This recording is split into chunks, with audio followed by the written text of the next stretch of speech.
ha salido a la luz original era una pieza que estaba en muy malas condiciones, muy sucia, con muchos añadidos. ¿Qué es lo que has recuperado principalmente gracias a las radiografías, a los estudios? ¿Qué ha cambiado? ¿Qué es lo que fundamentalmente hemos recuperado de esta pieza? Pues lo que he recuperado con mayor acierto, creo, es la figura del demonio. La cara del demonio estaba muy dañada y todos los repintes estaban superpuestos al original, entonces le estaban quitando la expresividad. Mira, un detalle en el labio, en la parte de abajo del labio, que tiene como forma de corazón, o sea, como es una boca muy carnosa, como sensual, estaba tapado por un estuco, con lo cual al quitarlo apareció esa sensualidad de ese labio grueso. Luego la nariz es una nariz muy perfecta, muy bonita, y estaba muy grandota y muy tapando zona del original, haciéndole variar de figura a la nariz. Y luego los cuernos, que eran muy largos, que ya no salían en la radiografía, porque la sensibilidad radiográfica era diferente y no figuraba en la radiografía. Entonces, eso yo creo que la cara, la expresión del demonio ha quedado mucho más favorecida, más como la hizo la Roldana. O sea, que si era su marido no lo trató tan mal. No lo trató nada mal. Yo creo que es una figura que la cara es bastante bonita, no está animalizado. No es una cara desagradable, como vemos en otros demonios. Las propias características fundamentales del movimiento, los detalles de la figura han complicado la restauración, sí, precisamente. Sí, mucho, porque había zonas que casi eran inaccesibles, pero que claro, luego el ojo las ve, con lo cual tienes que llegar. Entonces eso me complicó mucho. Y luego la limpieza, que fue la que me causó una lesión en una mano, una tendinitis de Decker-Vein, esa fue muy difícil, la figura del demonio, porque la superficie es muy rugosa en toda la pieza. Y entonces, para llegar a la suciedad que está metida en el poro, tuve que apretar mucho el hisopo. Entonces, eso fue lo que me dañó. Es una verdadera rareza dentro de la historia del arte español que una mujer se dedique a la escultura, ¿no? Y por tanto, sí, tanto la pieza como la autora son dos rarezas históricas. Pues sí, la verdad que ella fue la primera escultora registrada. Y luego fue muy famosa en su tiempo, no solo en España, sino a nivel Europa, vamos a decirlo, porque ya mundial no me atrevo a decirlo, pero a nivel Europa sí, porque hay un diccionario histórico biográfico de Chandon, francés, del siglo XVIII, en donde solo hay dos entradas para dos escultoras, y una es ella, Luisa Roldan, y otra es Propercia di Rossi, una escultora del siglo XVI de Bolonia. Entonces eso es importante. Y luego el día de su muerte, justo el día de su muerte, por desgracia, la nombraban académica de mérito en la Academia de San Luca de Roma. O sea que trascendió su fama afuera de las puertas de España. ¿Cuántas piezas se conservan de ella, si es que se sabe o no? Yo no te lo podría decir, pero lo que más hay muchas piezas en Sevilla, en la Catedral, en Cádiz, porque es donde ella empezó trabajando. Pero luego hay piezas que se han perdido. Por ejemplo, hizo un nacimiento para el duque del Infantado que constaba de 104 piezas y eso se ha perdido. Hay muchas piezas pequeñas, porque otra de sus grandes éxitos como escultora fueron las pequeñas piezas de terracota, que eran muy intimistas, muy naturalistas. En ellas la expresividad era excepcional. Dicen que la sonrisa la metió ella en esas figuras para hacerlas con más ternura, y de esas piezas sí se conservan muchas en museos de América, en colecciones particulares. Ana, ¿cuánto te ha llevado el proceso de...? Bueno, te podría decir que unos 2 años, pero que tampoco es cierto, porque estuve de baja, luego le quitas los tiempos en los que tuve que dedicarme a otra cosa, a pesar de que me respetaron bastante esta restauración, pues a veces en el taller entran cosas que tienes que hacer, o he atendido mucho a los medios, que me ha quitado mucho tiempo también. Bueno, en fin, que sí, en realidad, bueno, eso puede ser año y medio, o si quieres cerca de los 2 años. Mucho equilibrio, o sea, ya es una cualidad propia de la pieza. Si os fijáis, no tiene una peana muy grande y la pieza es enorme. Y la pieza tiene mucho movimiento, se vuelca mucho hacia adelante y tiene un equilibrio perfecto para que esa pieza, solo con 2 vástagos que se meten en la peana, no se mueva. O sea, en el momento que yo estaba trabajando, si trabajas más arriba, la pieza se mueve un poco, oscila un poco, pero vamos, el equilibrio es perfecto. Es otra cualidad de la pieza, de lo bien hecha que está.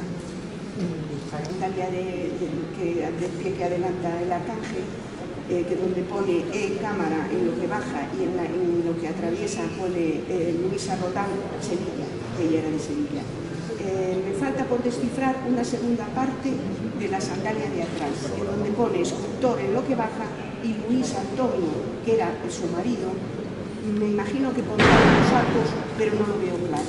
Y luego se descifró prácticamente todo lo que es la inscripción de la peana, de la parte delantera peana. Nos faltaría lo que sería a lo mejor un anagrama o una figura decorativa que está muy perdida, que es lo que parte al final de su majestad. Hay otras dos letras que pueden ser dos S, que a lo mejor querría poner de sus majestades, no lo sé, ahí no tengo la certeza, pero ese anagrama central o figura decorativa lo interrumpe y entonces hasta ahí no llegamos, pero sí pone como en letra manuscrita Faciegas a la derecha. Sí, el otro año, 1692, mayo 19, que fue la fecha en la que acabó la obra. El momento de la época. Sí, y esta obra es la que hace para presentarse como escultora de cámara ante el rey Carlos II.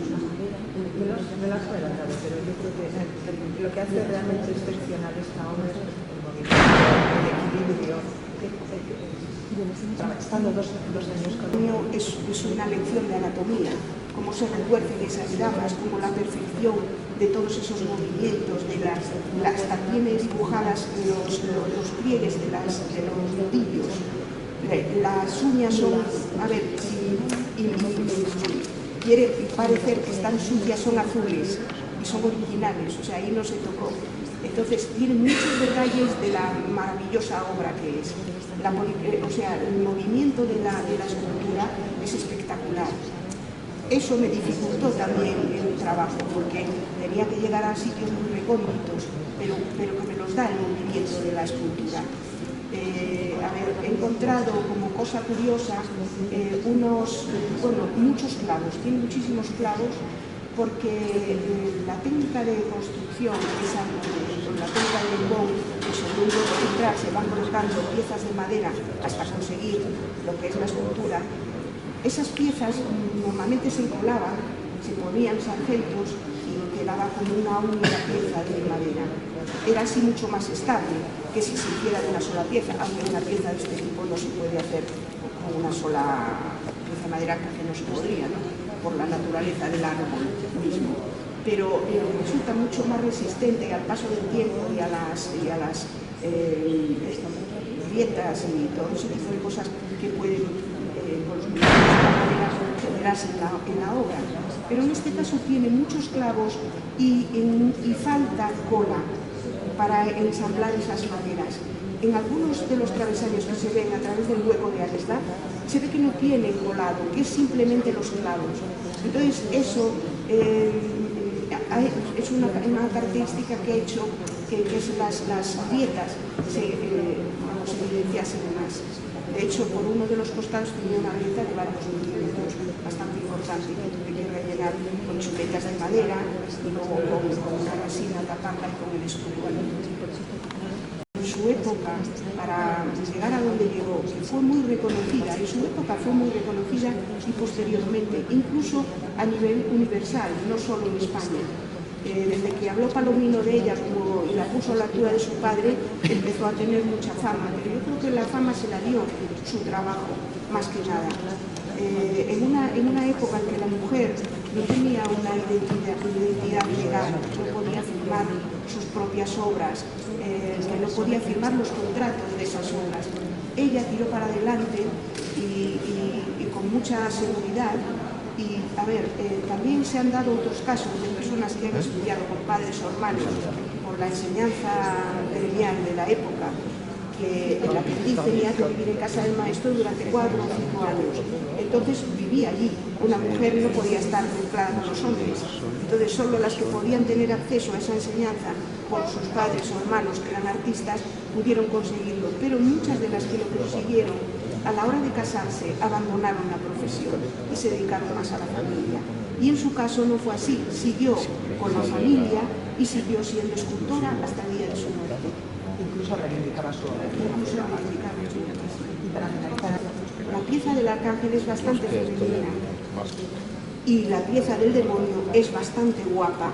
O sea que si era ella y era su marido, no lo trataba tan mal como decía la gente, puesto que no lo animaliza, no lo veja a la hora de besarlo, no le pisa la cabeza como en otros casos la misma figura, con lo cual es un demonio atractivo, poco animalizado, con lo cual sería algo positivo, no es